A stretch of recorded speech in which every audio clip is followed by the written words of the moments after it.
BBC প্রবাহে আপনাদের সবাইকে স্বাগত জানাচ্ছি। আমি শারমিন রমা। শুরুতেই দেখে নেব আজ কি থাকছে।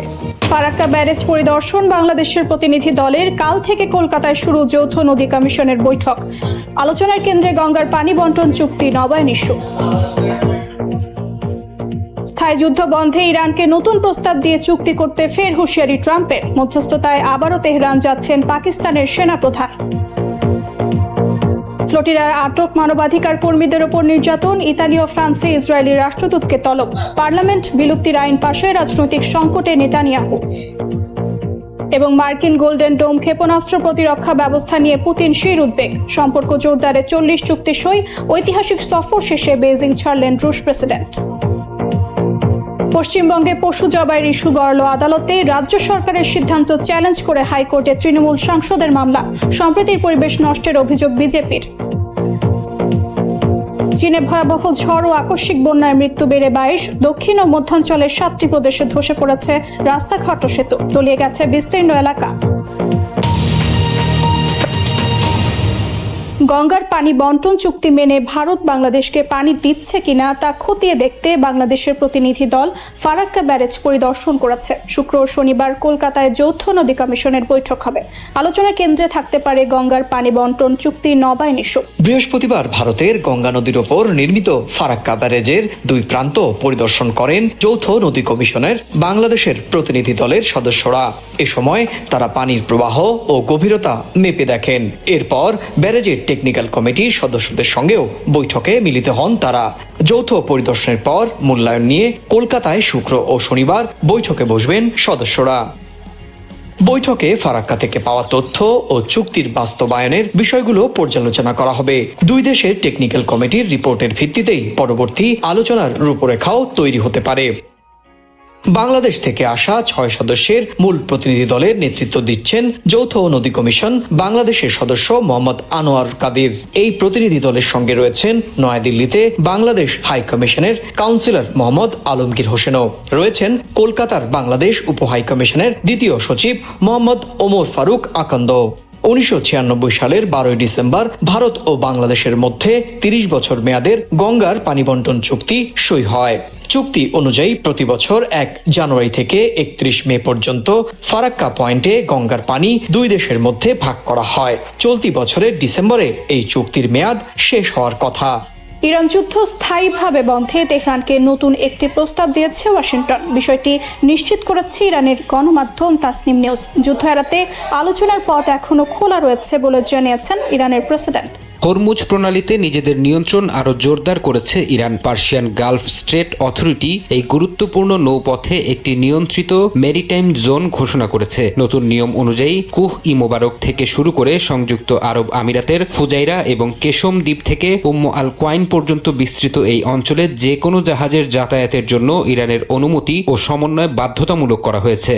সংঘাত স্থায়ীভাবে বন্ধে কূটনৈতিক চ্যানেলে চলছে দর কষাকষি। এরই ধারাবাহিকতায় ওয়াশিংটনের পক্ষ থেকে তেহরানের কাছে নতুন একটি প্রস্তাব পাঠানো হয়েছে। পাকিস্তানি মধ্যস্থতাকারীদের মাধ্যমে এই নতুন খসড়া প্রস্তাব পাঠানো হয় বলে নিশ্চিত করেছে ইরানি গণমাধ্যম তাসনিম নিউজ। এর আগে ইরানের পক্ষ থেকে একটি 14 দফার প্রস্তাব দেওয়া হয়েছিল।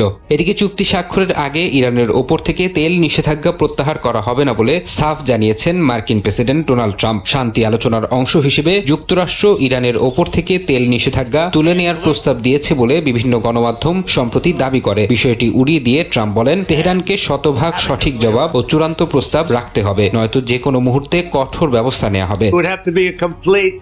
100% good answers, and if we do, we save a lot of time, energy and lives. ওয়াশিংটনের খসড়া প্রস্তাব ও হুমকির মুখে কূটনৈতিক শিষ্টাচারের আহ্বান জানিয়েছেন ইরানি প্রেসিডেন্ট মাসুদ পেজেশকিয়ান। সামাজিক যোগাযোগ মাধ্যমে তিনি জানান, যুদ্ধ এড়াতে ইরান সবসময় সব পথ খোলা রেখেছে, তবে বল প্রয়োগ করে ইরানকে আত্মসমর্পণ করানো যাবে না বলে সতর্ক করেন তিনি। এদিকে আবারও তেহরান সফরে যাচ্ছেন পাকিস্তানের সেনাপ্রধান আসিম মুনির। বৃহস্পতিবার ওয়াশিংটনের সর্বশেষ যুদ্ধবিরতি প্রস্তাব পর্যালোচনার মাধ্যমেই পাকিস্তানের এই শীর্ষ সামরিক কর্মকর্তা তেহরানে উচ্চ পর্যায়ের কর্মকর্তাদের সাথে বৈঠকে বসছেন। এই সফরের ঠিক একদিন আগেই পাকিস্তানের স্বরাষ্ট্রমন্ত্রী মোহসিন নাকভি 1 সপ্তাহের মধ্যে দ্বিতীয়বারের মতো তেহরান সফর করেছেন। ইরান নিশ্চিত করেছে যে পাকিস্তানের মধ্যস্থতায় তারা মার্কিন দৃষ্টিভঙ্গি ও প্রস্তাবগুলো পেয়েছে এবং বর্তমানে তা খতিয়ে দেখছে। চরম রাজনৈতিক সংকটে পড়েছেন ইসরায়েলি প্রধানমন্ত্রী বিনিয়ামিন নেতানিয়াহু। বুধবার ইসরায়েলি পার্লামেন্ট ভেঙে দিতে প্রাথমিক একটি বিল পাশ হয়েছে। এদিকে গাজা অভিমুখে রওনা হওয়া সুমুদ ফ্লোটিলার মানবাধিকার কর্মীদের আটকে চরম অবমাননার ভিডিও শেয়ার করেছেন ইসরায়েলের কট্টর ডানপন্থী মন্ত্রী বেন গাভির। এর জেরে বিশ্বজুড়ে তীব্র ক্ষোভ ও নিন্দার ঝড় উঠছে। গাজায় মানবিক সহায়তা নিয়ে যাওয়ার পথে আন্তর্জাতিক জলসীমা থেকে গ্লোবাল সুমুদ ফ্লোটিলার মানবাধিকার কর্মীদের ইসরায়েলি নৌবাহিনী জোরপূর্বক তুলে নিয়ে যায়। এর পরপরই ইসরায়েলের জাতীয় নিরাপত্তা মন্ত্রী ইতামার বেন গভির সামাজিক যোগাযোগ মাধ্যমে একটি ভিডিও পোস্ট করেন, যেখানে দেখা যায় বন্দী মানবাধিকার কর্মীদের হাত বেঁধে হাঁটু গেড়ে মাটিতে বসিয়ে চরম অপমানজনকভাবে হেনস্থা করা হচ্ছে। কট্টরপন্থী ইসরায়েলি মন্ত্রীর এমন আচরণে বন্দীদের মানবাধিকার লঙ্ঘনের দৃশ্য বিশ্ব নেতাদের ক্ষুব্ধ করে তুলেছে। ইতালি, ফ্রান্স, নেদারল্যান্ডস ও কানাডা এটিকে মনুষ্যত্বের অবমাননা ও দানবীয় আচরণ আখ্যা দিয়ে নিজ নিজ রাজধানীতে নিযুক্ত ইসরায়েলি রাষ্ট্রদূতদের তলব করেছে। এমনকি খোদ মার্কিন রাষ্ট্রদূত মাইক হাকাবি মন্তব্য করেছেন, এই ভিডিও প্রকাশ করে বেন গভির ইসরায়েলের মর্যাদাকে ক্ষুণ্ণ করেছেন। এদিকে বৈশ্বিক এই নিন্দার ঝড়ের মাঝেই ঘরের মাঠে বড় ধরনের রাজনৈতিক ধাক্কা খেয়েছেন প্রধানমন্ত্রী বিনিয়ামিন নেতানিয়াহু। বুধবার কোনো বিরোধিতা ছাড়াই 110 জন আইন প্রণেতার বিপুল সমর্থনে ইসরায়েলি পার্লামেন্ট ভেঙে দেওয়ার প্রাথমিক বিল পাশ হয়েছে। অর্থোডক্স ইহুদি দলগুলো জোট সরকার থেকে সমর্থন প্রত্যাহারের ঘোষণা দেওয়ার পর রাজনৈতিক পরিস্থিতি নিয়ন্ত্রণে নিতে ক্ষমতাসীন জোট নিজেই এই বিলটি উত্থাপন করে। প্রাচ্য সংকট নিয়ে গভীর উদ্বেগ প্রকাশ করেছেন শি জিনপিং ও ভ্লাদিমির পুতিন। ইরানের দ্রুত স্থায়ী যুদ্ধবিরতি ও সংলাপের উপর জোর দিয়েছেন দুই নেতা। মার্কিন গোল্ডেন ডোম ক্ষেপণাস্ত্র পরীক্ষা ব্যবস্থা নিয়ে উদ্বেগের কথা জানিয়ে বহুমুখী বিশ্ব ব্যবস্থা গড়ে তোলার ইঙ্গিত দিয়েছেন তারা। বুধবার দ্বিপাক্ষিক সফর শেষে বেজিং ছেড়েছেন রাশিয়ার প্রেসিডেন্ট। চীনের রাজধানী বেইজিংয়ে বুধবার সফরের শেষ দিন ব্যস্ত সময় পার করেন রুশ প্রেসিডেন্ট ভ্লাদিমির পুতিন। চীনের প্রেসিডেন্ট শি জিনপিং এর সঙ্গে বৈঠকে মধ্যপ্রাচ্যের চলমান পরিস্থিতি এবং ইরান সংকট নিয়ে আলোচনা করেন তিনি। আলাপকালে শি জিনপিং বলেন, এই অঞ্চলে দ্রুত স্থায়ী যুদ্ধবিরতি ও সংলাপ অব্যাহত রাখা জরুরি। একই সঙ্গে নতুন করে সামরিক উত্তেজনা এড়িয়ে চলার আহ্বান জানান তিনি। বৈঠকের পর প্রকাশিত যৌথ বিবৃতিতে বহুমুখী বিশ্ব ব্যবস্থা গড়ে তোলার ওপর জোর দেন দুই নেতা। তারা বলেন, কিছু দেশ এককভাবে বৈশ্বিক বিষয়গুলো নিয়ন্ত্রণের চেষ্টা করছে, যা আন্তর্জাতিক স্থিতিশীলতার জন্য উদ্বেগের। একই সঙ্গে মার্কিন প্রেসিডেন্ট ডোনাল্ড ট্রাম্পের প্রস্তাবিত গোল্ডেন ডোম ক্ষেপণাস্ত্র প্রতিরক্ষা কর্মসূচি নিয়েও উদ্বেগ প্রকাশ করেন দুই নেতা। পুতিনের সফরে চীন ও রাশিয়ার মধ্যে দীর্ঘমেয়াদী কৌশলগত সম্পর্ক আরও জোরদারে প্রায় 40টি সহযোগিতা চুক্তি ও যৌথ ঘোষণাপত্র স্বাক্ষরিত হয়েছে। দুই নেতাই জানিয়েছেন, বর্তমান ভূ রাজনৈতিক পরিবর্তনের মধ্যেও পারস্পরিক সহযোগিতা আরও গভীর হবে তাদের। পাশাপাশি জ্বালানি, বাণিজ্য, প্রযুক্তি ও জনগণের মধ্যে যোগাযোগ বৃদ্ধির বিষয়েও গুরুত্বারোপ করা হয়। মার্কিন প্রেসিডেন্ট ডোনাল্ড ট্রাম্পের সাম্প্রতিক বেইজিং সফরের এক সপ্তাহের মাথায় পুতিনের এই সফর আন্তর্জাতিক কূটনীতিতে নতুন গুরুত্ব তৈরি করেছে। বুধবার স্থানীয় সময় রাতে বেইজিং ক্যাপিটাল ইন্টারন্যাশনাল এয়ারপোর্টে পিপলস লিবারেশন আর্মির গার্ড অব অনারের বিদায়ী অভিবাদন গ্রহণ করে রাশিয়ার উদ্দেশ্যে বেইজিং ত্যাগ করেন ভ্লাদিমির পুতিন।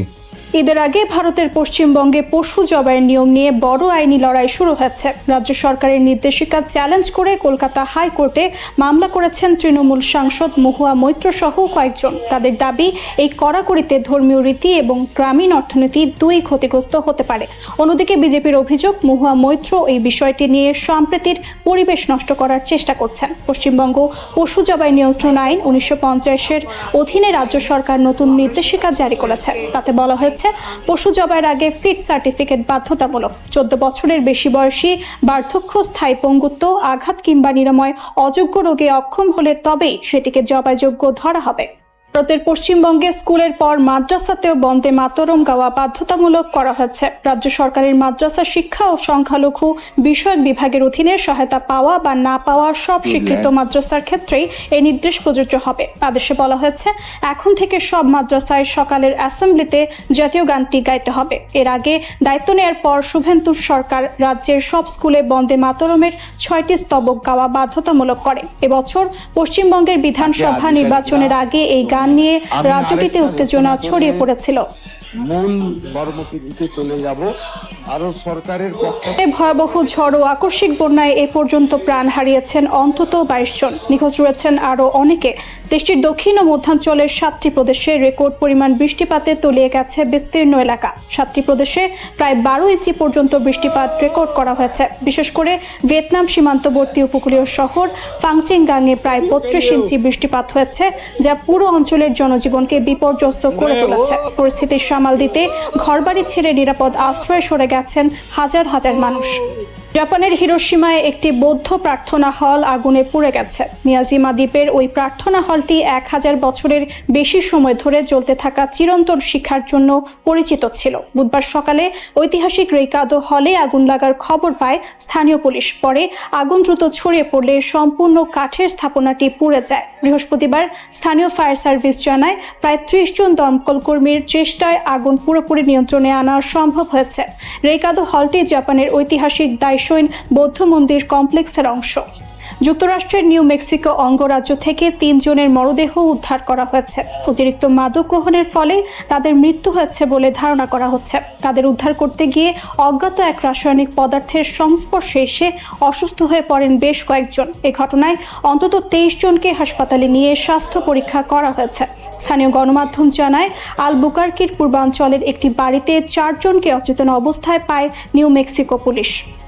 2টি রুশ যুদ্ধ বিমানের বিরুদ্ধে যুক্তরাজ্যের একটি টহলরত বিমানকে আন্তর্জাতিক আকাশসীমায় বাধা দেওয়ার অভিযোগ করেছে ব্রিটেনের প্রতিরক্ষা মন্ত্রণালয়। গত মাসে কৃষ্ণসাগরে এ ঘটনা ঘটে বলে বিবৃতিতে জানানো হয়। এতে বলা হয়, রাশিয়ার একটি সু-35 যুদ্ধ বিমান যুক্তরাজ্যের নজরদারি বিমান রিভেট জয়েন্টের খুব কাছে চলে আসে। এ সময় রুশ যুদ্ধ বিমানটি এতটাই কাছে আসে যে ব্রিটিশ বিমানটির অটো পাইলট মোড বন্ধ হয়ে জরুরি সুরক্ষা ব্যবস্থা সচল হয়ে যায়। এছাড়া রাশিয়ার আরেকটি যুদ্ধ বিমান সু-27 যুক্তরাজ্যের নজরদারি বিমানটির সামনে দিয়ে অন্তত 6 বার চক্কর দেয়। মার্কিন প্রেসিডেন্ট ডোনাল্ড ট্রাম্প এবং ইসরায়েলের প্রধানমন্ত্রী বেনিয়ামিন নেতানিয়াহু বিশ্ব রাজনীতির 2 ঘনিষ্ঠ মিত্র। কিন্তু ইরান ইস্যুতে কি এবার এই সম্পর্কে বড় ধরনের ফাটল ধরতে যাচ্ছে? সম্প্রতি সিএনএনের একটি চাঞ্চল্যকর প্রতিবেদনে উঠে এসেছে এই 2 নেতার মধ্যকার এক উত্তেজনাপূর্ণ ফোন আলাপের তথ্য, যেখানে স্পষ্ট ইরানের বিরুদ্ধে চলমান যুদ্ধের ভবিষ্যৎ নিয়ে সম্পূর্ণ 2 মেরুতে অবস্থান করছে ওয়াশিংটন ও তেল আবিব। গত 17 মে ট্রাম্প এবং নেতানিয়াহুর মধ্যকার এক ফোন আলাপে ট্রাম্প ইঙ্গিত দিয়েছিলেন সপ্তাহের শুরুতেই ইরানের ওপর সুনির্দিষ্ট লক্ষ্যবস্তুতে বড় ধরনের হামলা চালাতে যাচ্ছে আমেরিকা। পেন্টাগনের এই গোপন অভিযানের নাম ঠিক করা হয়েছিল অপারেশন স্লেজহ্যামার। কিন্তু এর ঠিক 24 ঘন্টার মাথায় দৃশ্যপট সম্পূর্ণ বদলে যায়। হঠাৎ ট্রাম্প ঘোষণা করেন 19 মে পরিকল্পিত এই সামরিক হামলা স্থগিত করা হচ্ছে। ট্রাম্পের মতে কাতার, সৌদি আরব এবং সংযুক্ত আরব আমিরাতের মতো উপসাগরীয় মিত্রদের অনুরোধেই এই সিদ্ধান্ত নেন তিনি। পর্দার আড়ালে যুক্ত হয় পাকিস্তানও। বর্তমানে হোয়াইট হাউস এবং পাকিস্তানি মধ্যস্থতাকারীরা একটি কূটনৈতিক রূপরেখা তৈরির জন্য নিবিড় যোগাযোগ করে যাচ্ছে। 20 মে সাংবাদিকদের ট্রাম্প বলেন, আমরা ইরানের সঙ্গে আলোচনার শেষ পর্যায়ে আছি। একটা চুক্তি হতে পারে, আর তা না হলে আমরা বেশ কড়া বা অপ্রীতিকর কিছুই করতে যাচ্ছি। কিন্তু ট্রাম্পের এই আকস্মিক ইউটার্ন বা কূটনীতির পথে হাঁটা কোনোভাবেই মেনে নিতে পারছেন না ইসরায়েলি প্রধানমন্ত্রী বেনিয়ামিন নেতানিয়াহু। 19 মে প্রায় 1 ঘন্টার আরেকটি ফোন আলাপে ট্রাম্পের ওপর নিজের চরম হতাশা ও ক্ষোভ উগরে দেন তিনি। নেতানিয়াহুর সাফ কথা, হামলা স্থগিত করা একটি মস্ত বড় ভুল সিদ্ধান্ত হবে। এই বিলম্ব শুধু ইরানকে গুছিয়ে ওঠার বাড়তি সুবিধা দেবে। তেল আবিবের উচ্চপদস্থ মহলে এ নিয়ে তীব্র ক্ষোভ ছড়িয়ে পড়ছে। তাদের মতে ইরানের এই কূটনৈতিক সময় ক্ষেপণকে মেনে নিয়ে ভুল করছেন ট্রাম্প। এখনই পুরোদমে সামরিক অভিযান শুরুর পক্ষে ইসরায়েল। তবে নেতানিয়াহুর এই চাপকে খুব একটা পাত্তা দিচ্ছেন না ডোনাল্ড ট্রাম্প। 20 মে সাংবাদিকদের প্রশ্নের জবাবে ট্রাম্প বলেন, আমি যা চাইব নেতানিয়াহু ঠিক সেটাই করবে। ট্রাম্পের যুক্তি, যুদ্ধ এড়িয়ে কূটনীতির মাধ্যমে জীবন বাঁচানো সম্ভব হলে আলোচনায় আরো কয়েকদিন সময় দেওয়া উচিত। তবে তার মানে এই নয় যে আমেরিকা পিছু হটেছে। ট্রাম্পের হুঁশিয়ারি, যথাযথ উত্তর না পেলে সামরিক বিকল্প এখনো পুরোপুরি প্রস্তুত আছে। এদিকে পাকিস্তানের মাধ্যমে ওয়াশিংটনের সঙ্গে বার্তা আদান প্রদান সচল রাখার কথা স্বীকার করেছে ইরানও। তবে পর্দার আড়ালে আলোচনা চললেও মূল সংকট কিন্তু কাটেনি। আঞ্চলিক সূত্রগুলো বলছে, পারমাণবিক কর্মসূচি এবং অবরুদ্ধ তহবিল অবমুক্তির দাবি থেকে এক চুলও নড়েনি তেহরান। ইরানের সঙ্গে কয়েক সপ্তাহের যুদ্ধ যুক্তরাষ্ট্রের জন্য কতটা ব্যয়বহুল হয়েছে তারই একটি চিত্র উঠে এসেছে মার্কিন কংগ্রেসের প্রতিবেদনে। প্রতিবেদন অনুযায়ী অপারেশন এপিক ফিউরি নামে চালানো সামরিক অভিযানে যুক্তরাষ্ট্র অন্তত 42টি যুদ্ধবিমান ও ড্রোন হারিয়েছে বা গুরুতরভাবে ক্ষতিগ্রস্ত হয়েছে। এই তথ্য প্রকাশের পর নতুন করে প্রশ্ন উঠছে, ইরানের বিরুদ্ধে দ্রুত আকাশ আধিপত্য প্রতিষ্ঠার যে পরিকল্পনা যুক্তরাষ্ট্র করেছিল, বাস্তবে সেই যুদ্ধ কি তার চেয়ে বেশি কঠিন, ব্যয়বহুল এবং নিয়ন্ত্রণের বাইরে চলে গেছে? মার্কিন কংগ্রেসের গবেষণা সংস্থা কংগ্রেশনাল রিসার্চ সার্ভিসের প্রতিবেদনে বলা হয়েছে, প্রকৃত ক্ষয়ক্ষতির সংখ্যা আরও বেশি হতে পারে, কারণ অনেক তথ্য এখনো গোপন রাখা হয়েছে এবং কিছু সামরিক ঘটনার পূর্ণাঙ্গ যাচাই শেষ হয়নি।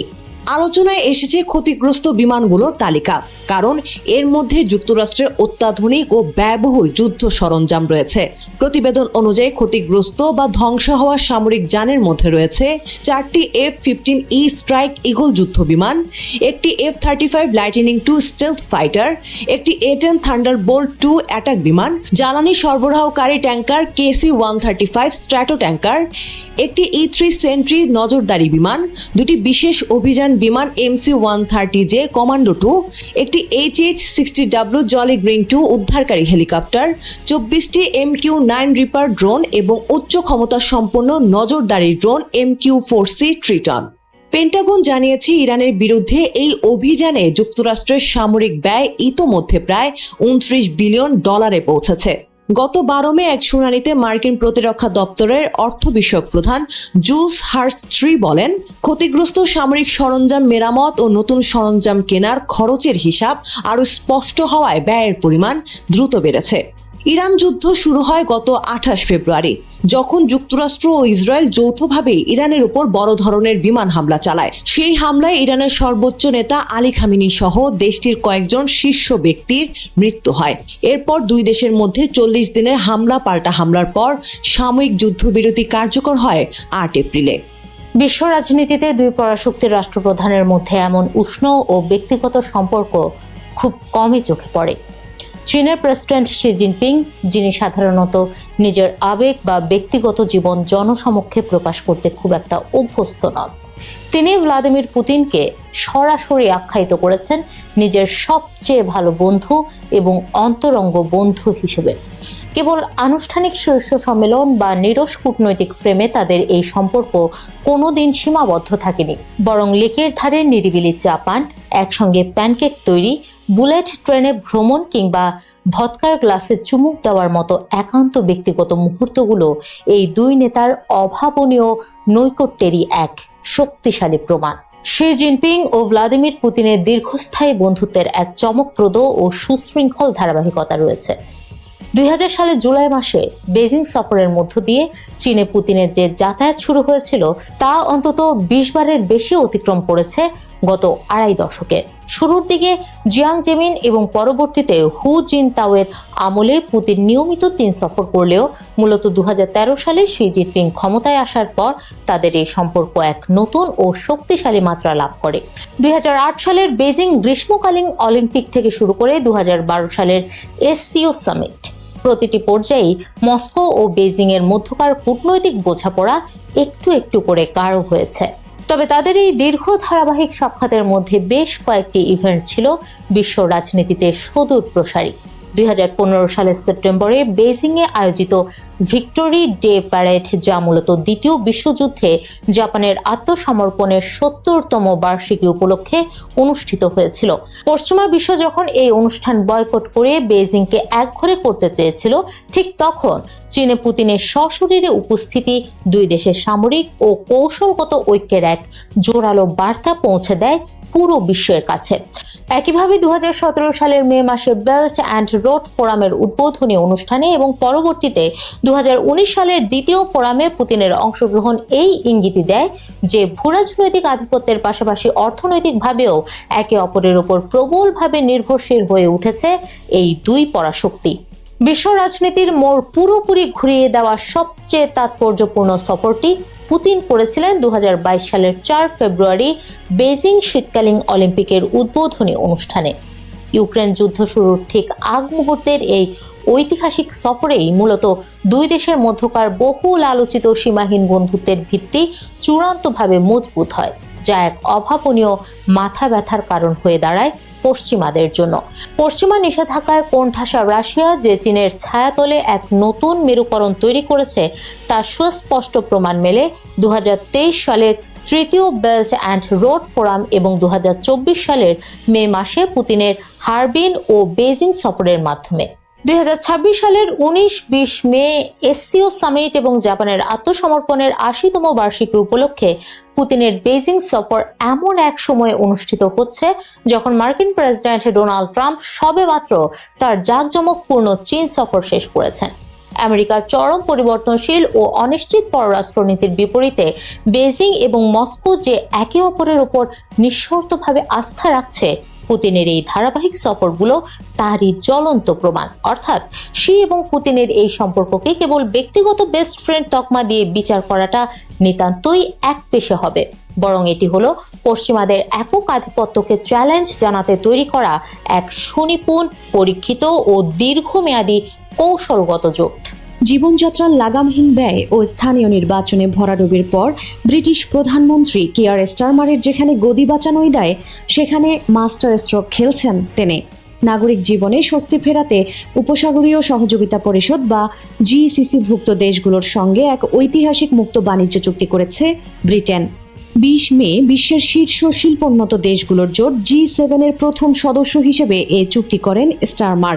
এই চুক্তির ফলে জিসিসিভুক্ত দেশ যেমন সৌদি আরব, সংযুক্ত আরব আমিরাত, কাতার, কুয়েত, ওমান এবং বাহরাইনে পণ্য রপ্তানিতে শুল্কমুক্ত সুবিধা পাবে ব্রিটেন। ডাউনিং স্ট্রিটের তথ্য মতে চুক্তিটি কার্যকর হলে বছরে আনুমানিক 3.7 বিলিয়ন পাউন্ড যোগ হবে যুক্তরাজ্যের অর্থনীতিতে দীর্ঘমেয়াদে, যার সুফল পাবে ব্রিটিশ শ্রমিকরা। বার্ষিক প্রায় 1.9 বিলিয়ন পাউন্ড মজুরি বৃদ্ধি পাওয়ায় বাড়বে ক্রয় ক্ষমতা। অন্যদিকে শুল্কমুক্ত সুবিধা পাওয়ায় বছরে প্রায় 580 মিলিয়ন পাউন্ড বাঁচবে ব্রিটেনের। ফলে নিজেদের বিখ্যাত চেডার চিজ, মাখন ও চকলেটের মতো খাদ্য সামগ্রীর বাজার প্রশস্ত হবে। বিলাসবহুল গাড়ি ও চিকিৎসা সামগ্রীর ওপর থেকেও বিদ্যমান শুল্ক উঠে যাওয়ায় বাড়বে রপ্তানি আয়। এর বাইরে ব্রিটিশ সংস্থাগুলোর জন্য উপসাগরীয় অঞ্চলে ব্যবসা সম্প্রসারণ ও অংশীদারিত্ব বাড়ানোর সুযোগও থাকছে এই চুক্তিতে, যা কর্মসংস্থান সৃষ্টিতে সহায়তা করবে। উপসাগরীয় দেশগুলোর সঙ্গে করা এই চুক্তিকে ব্রিটিশ শ্রমিক ও ব্যবসায়ীদের জন্য বিশাল বিজয় হিসেবে অভিহিত করেছেন স্টারমার। তার ভাষ্য, এই চুক্তির ফলে ব্রিটেনের কর্মজীবী মানুষ আগামী বছরগুলোতে উচ্চতর মজুরি এবং আরও বেশি সুযোগের মাধ্যমে এর সুফল ভোগ করবে। স্টারমারের এই পদক্ষেপকে ইতিবাচক হিসেবে দেখছেন international chamber of commerce ICC UK এর মহাসচিব ক্রিস সাউথওয়ার্থ। তার মতে, ব্যবসায়ীদের আস্থা ফেরাতে এটি একটি ইতিবাচক পদক্ষেপ। তবে এই চুক্তি নিয়ে সমালোচনাও কম নয়। মানবাধিকার ও শ্রম সুরক্ষা বিষয়ে বিস্তারিত তথ্য না থাকায় এ নিয়ে সোচ্চার হয়েছেন মানবাধিকার সংস্থাগুলো। এ ব্যাপারে ট্রেড জাস্টিস মুভমেন্টের ভাষ্য, চুক্তিটি মানবাধিকার, শ্রম সুরক্ষা এবং জলবায়ু কার্যক্রমের জন্য গুরুতর ঝুঁকি তৈরি করবে। এছাড়াও সংবাদপত্রের স্বাধীনতা খর্ব করা ও মৃত্যুদণ্ড প্রয়োগ করা 6টি দেশের সঙ্গে এই চুক্তি নিয়ে উদ্বেগ প্রকাশ করেছে সংস্থাটি। ব্রিটেনের উপর রাশিয়ার ক্ষোভটা অনেক দিনের। রাশিয়ার বিরুদ্ধে যুদ্ধে ইউক্রেনকে নানাভাবে সহায়তা করেছে দেশটি। ব্রিটিশ বিমানকে বাগে পেয়ে সেই ক্ষোভের বহিঃপ্রকাশটাই যেন করল মস্কো। কৃষ্ণ সাগরে নজরদারি চালানো ব্রিটিশ রয়্যাল এয়ারফোর্সের বিমানকে বিপজ্জনকভাবে বাধা দিয়েছে দুটি রুশ যুদ্ধবিমান। গত মাসের এই ঘটনায় 20 মে তীব্র প্রতিক্রিয়া জানিয়েছে ব্রিটিশ প্রতিরক্ষা মন্ত্রণালয়। এক বিবৃতিতে ব্রিটিশ প্রতিরক্ষা মন্ত্রণালয় জানায়, রাশিয়ার একটি Su-35 যুদ্ধবিমান ব্রিটিশ নজরদারি বিমান রিভেট জয়েন্টের খুব কাছে চলে আসে। এতটাই কাছে যে ব্রিটিশ বিমানটির অটো পাইলট মোড বন্ধ হয়ে জরুরি সুরক্ষা ব্যবস্থা সচল হয়ে যায়। অন্যদিকে অপর রুশ Su-27 যুদ্ধবিমান ব্রিটিশ বিমানটিকে ঘিরে বিপজ্জনকভাবে 6 বার চক্কর দেয়। এক পর্যায়ে রুশ যুদ্ধবিমানটি এতটাই কাছে চলে আসে যে মাত্র 6 মিটার দূরে অবস্থান করছিল। শুধু তাই নয়, সম্প্রতি উত্তর সাগরে যুক্তরাজ্যের সমুদ্রতলের গুরুত্বপূর্ণ অবকাঠামোর কাছেও রুশ সাবমেরিনের আনাগোনা দেখা গেছে।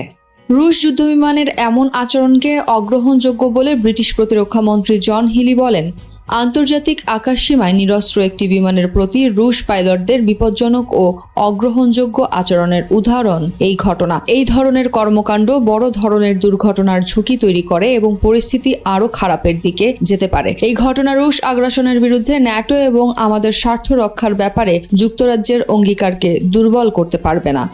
ঘটনার সময় ব্রিটিশ নজরদারি বিমানটি ন্যাটোর পূর্ব সীমান্তের নিরাপত্তা বাড়াতে আন্তর্জাতিক আকাশসীমায় নিয়মিত টহল দিচ্ছিল বলে জানিয়েছে প্রতিরক্ষা মন্ত্রণালয়। সেই সঙ্গে কঠিন পরিস্থিতি সামাল দেওয়ায় বিমানের ক্রুদের পেশাদারত্বের প্রশংসা করা হয়। এই প্রতিবাদ জানাতে লন্ডনে অবস্থিত রুশ দূতাবাসকে তলব করেছে স্টারমার প্রশাসন। যদিও এই ধরনের ঘটনা নতুন কিছু নয়। 2022 সালেও কৃষ্ণ সাগরে ব্রিটিশ গোয়েন্দা বিমানকে ভয় দেখানোর চেষ্টা করেছিল রুশ পাইলটরা। সেইবার ব্রিটিশ বিমান লক্ষ্য করে 2টি ক্ষেপণাস্ত্রও ছুড়েছিল রুশ পাইলট। পরে অবশ্য ক্ষেপণাস্ত্র ছোড়ার পেছনে কারিগরি ত্রুটির কথা জানায় রাশিয়া। 3 নভেম্বর এক কঠিন পরীক্ষার মুখোমুখি হতে যাচ্ছেন মার্কিন প্রেসিডেন্ট ডোনাল্ড ট্রাম্প। প্রায় 2 বছর ধরে সিনেট ও প্রতিনিধি পরিষদে রিপাবলিকানদের সংখ্যাগরিষ্ঠতার জেরে যেভাবে ইচ্ছে মতো শাসন করেছেন তিনি, তাতে ত্যক্ত বিরক্ত এখন মার্কিনিরা। জীবনযাত্রার লাগামহীন ব্যয়ে দিশেহারা মার্কিনিরা এখন বিকল্পের খোঁজে। ধস নেমেছে প্রেসিডেন্ট ট্রাম্প ও তার দল রিপাবলিকানদের জনপ্রিয়তায়। আশঙ্কা বাড়ছে মধ্যবর্তী নির্বাচনে রিপাবলিকানদের ভরাডুবির, আর হারলেই বদলে যাবে সব সমীকরণ। এই অবস্থায় মধ্যবর্তী নির্বাচনে হার এড়াতে কি করছেন ট্রাম্প? মধ্যবর্তী নির্বাচন কেন গুরুত্বপূর্ণ? 1.5 বছর আগে ডেমোক্রেটদের হারিয়ে সিনেট ও প্রতিনিধি পরিষদের নিয়ন্ত্রণ নেয় রিপাবলিকানরা। ফলে ডেমোক্রেটদের বাধা ছাড়াই নির্বিঘ্নে আইন ও মন্ত্রিসভার নিয়োগ অনুমোদন করিয়েছেন ট্রাম্প। এই ক্ষমতার জোরে যখন যা মন চায় তাই করছেন। কিন্তু সম্প্রতি ইরান যুদ্ধসহ বেশ কিছু সিদ্ধান্তের কারণে ট্রাম্পের এই ক্ষমতা এখন ঝুঁকির মুখে। আগামী মধ্যবর্তী নির্বাচনে পাল্টে যেতে পারে সেই সমীকরণ। 5+ স্টার রেটিং প্রাপ্ত দেশের সর্বোচ্চ বিদ্যুৎ সাশ্রয়ী ওয়ালটন এসি স্মার্ট কমফোর্ট এখন নেক্সট লেভেলে। যুক্তরাষ্ট্রের প্রেসিডেন্ট নির্বাচনের ঠিক 2 বছর পর মধ্যবর্তী নির্বাচন অনুষ্ঠিত হয়, যেখানে নির্ধারিত হয় সিনেটের 35টি ও প্রতিনিধি পরিষদের 435টি আসনের আইন প্রণেতাদের ভাগ্য। উচ্চকক্ষ অর্থাৎ সিনেট গঠন হয় প্রতিটি অঙ্গরাজ্য থেকে 2 জন সদস্য নিয়ে, যার মেয়াদ 6 বছর হলেও প্রতি 2 বছরে 35টি আসনে ভোট হয়।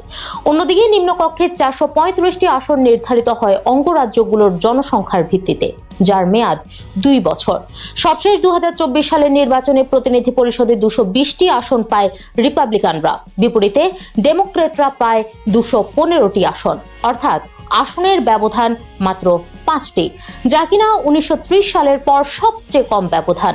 যেই ব্যবধান চাইলে সহজেই ঘুচিয়ে প্রতিনিধি পরিষদের নিয়ন্ত্রণ নেওয়া সম্ভব ডেমোক্রেটদের, যা বুঝতে পেরেই নির্বাচনী এলাকার মানচিত্রে হাত দিয়েছেন ট্রাম্প। এ নিয়েই এখন 2 দলের মধ্যে তুমুল লড়াই। মধ্যবর্তী নির্বাচনের আগে প্রতিটি দলকে ঠিক করতে হয় কারা প্রার্থী হবেন। সেজন্য দলের মধ্যে প্রাথমিক নির্বাচন হয়। এতেই পরিষ্কার হয় কোন দলের অবস্থান কেমন। এছাড়া প্রাথমিক নির্বাচনের আগে প্রতিটি অঙ্গরাজ্যকে তাদের কংগ্রেশনাল নির্বাচনী এলাকার মানচিত্র তৈরি করতে হয়।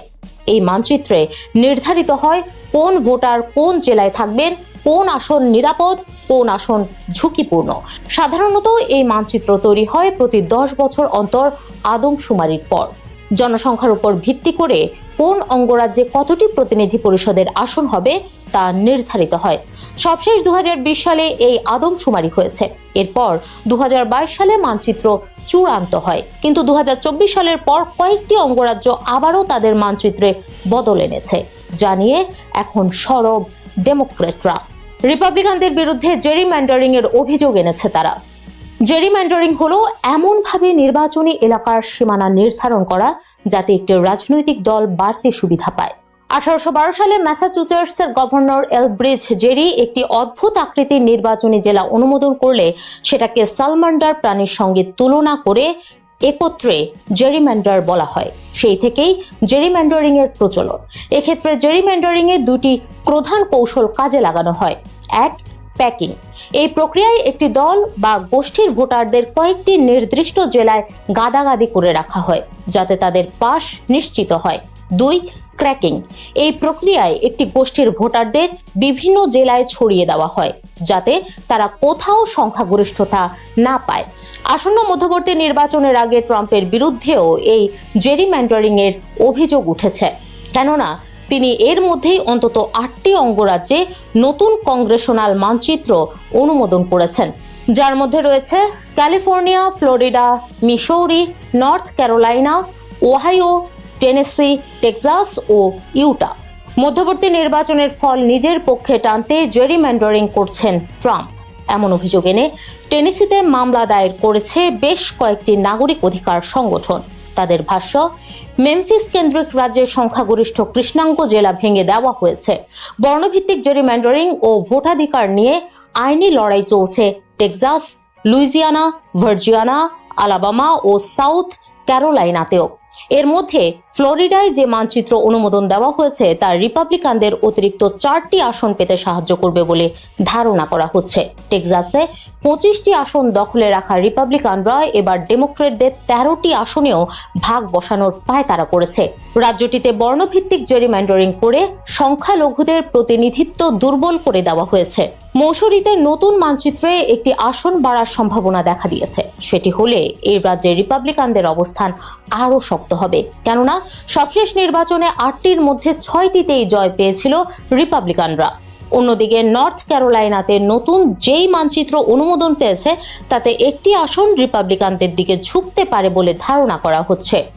এই মানচিত্রে পূর্বাঞ্চল ও শহরতলির কয়েকটি প্রতিদ্বন্দ্বিতাপূর্ণ এলাকা এমনভাবে সাজানো হয়েছে যাতে সেগুলো রিপাবলিকানদের জন্য নিরাপদ হয়। যুক্তরাষ্ট্রের সবচেয়ে বড় 52টি আসনের ক্যালিফোর্নিয়ায় ডেমোক্রেটদের আধিপত্যেও হানা দেওয়ার চেষ্টা চালাচ্ছেন ট্রাম্প। এছাড়াও ওহাইও রাজ্যে এমনভাবে সীমানা নির্ধারিত হয়েছে যাতে রাজ্যের বেশিরভাগ এলাকায় রিপাবলিকানদের আধিপত্য বজায় থাকে। এত কিছুর পর মধ্যবর্তী নির্বাচনে জয় ধরে রাখতে পারেন কিনা ট্রাম্প, সেটাই এখন দেখার। সবাইকে শুভকামনা জানিয়ে আমি শারমিন রমাজ এখানে বিদায় নিচ্ছি। ভালো থাকবেন।